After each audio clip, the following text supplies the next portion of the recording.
Guys, I think Bungie is trying to make me a hunter main. First, we had last season with the new Arcstrider Super, and now we have the changes to Gyrfalcon's Hauberk. Yeah, it was a menace in PvP, but I don't mess with the Crucible. Not my thing.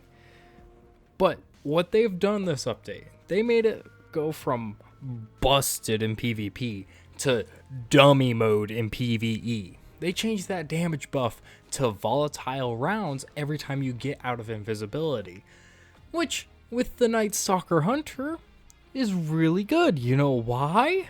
Because Stylish Executioner will take that volatile rounds, and every kill you get while that is active, you just turn invisible again and you refresh your volatile rounds. It's that easy. So anyways, I'm going to go here with a simple, just bare bones build. I'm not going to talk about artifact mods or anything like that. You can mess around with that however you want, but I'm going to tell you my setup for my subclass and my mods that I use to make Gyrfalcon's Hauberk and wavesplitter synergize together and be a lot of fun. So this is kind of calling back to a Warlock build I had in Witch Queen. I think it is on Warlock. It might have been Titan. But anyways, wavesplitter went nuts with volatile rounds. And this is the same idea, giving volatile rounds to wavesplitter and it just letting it mow through enemies. So basically, on our subclass or Nightstalker subclass, use whatever grenade you want. I think Vortex is probably best, and I'll get into that a little bit later. But you're going to want Vanishing Step and Stylish Executioner as your aspects. That's how you get your invisibility. You'll get it from dodging. You'll get it from killing debuffed enemies, which is really good, especially with Gyrfalcon. Now, for our fragments, we got Echo of Undermining, which is another way to debuff. You weaken targets with your grenades. Our next fragment we're going to talk about is Echo of Remnants, which will make our grenades linger longer, which may not be what you're going for in your build. Like if you're running suppression grenades, it's not really going to help you, but if you're running vortex grenades, that's going to be great for you. Next we have Echo of Persistence, which basically makes your void buffs last longer on you. This one I highly recommend.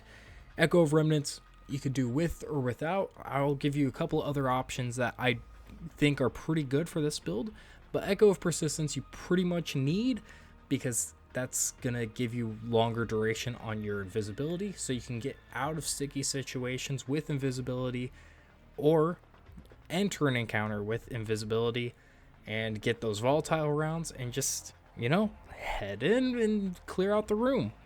And then finally, Echo of Obscurity is the last one I was using. Your finishers are gonna give you invisibility, which is great to go invisible with.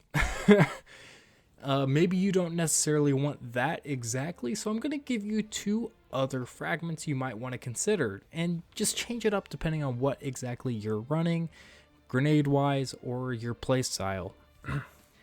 Echo of Starvation is going to give you Devour on orb pickup, which orb pickup is very important in this build, and I'll get into that a little more in a bit, but you might think about that one because you're going to be picking up a lot of orbs. And next I'm going to talk about Echo of Harvest, which gives you more orbs because if an enemy is weakened and you get a precision kill on it, it has a chance to create an orb. So if you have Echo of Undermining and you're using vortex grenades, that'll pull them in, weaken them, and all you have to do is get headshots. Maybe they'll die before you can, maybe not. It's just kind of, you know, it is what it is. But those are two other ones you may think about, but I was running Echo of Obscurity, Echo of Undermining, Echo of Remnants, and Echo of Persistence. So with that out of the way, let's talk about our mods. Combat style mods, which is going to be the bones of this. Taking charge, high energy fire. So we pick up orbs, which will make us charge with light. We have high energy fire to deal more damage.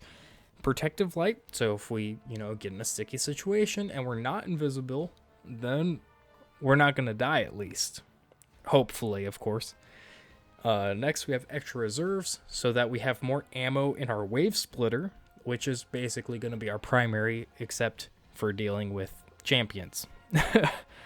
And then finally, Charge Harvester. I really like Charge Harvester. Basically, I just have it here to make sure that I always have Charge with Light active at all times. So I have Protective Light in the back pocket. I have High Energy Fire hitting enemies that needs to hit. And I have ammo at all times because, you know, there's just a chance it'll create more ammo.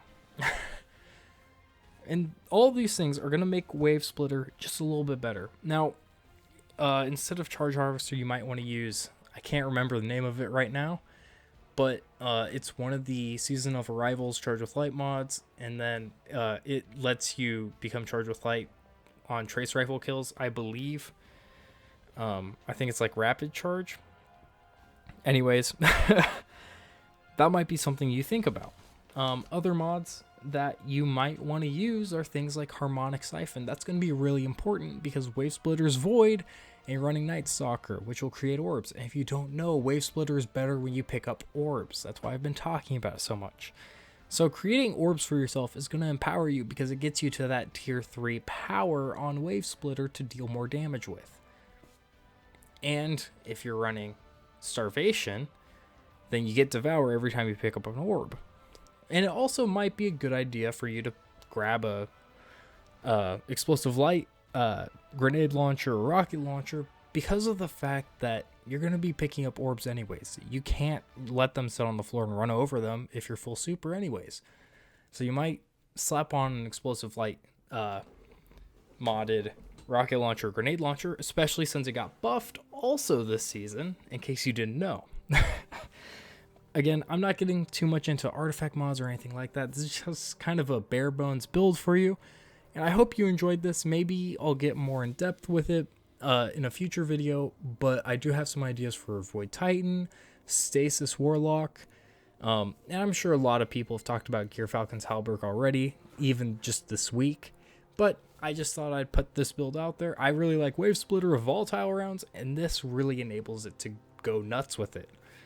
Anyways, thank you so much for watching, and I'll see you next time. Of course, don't forget to like, comment, and subscribe on this video. Thank you.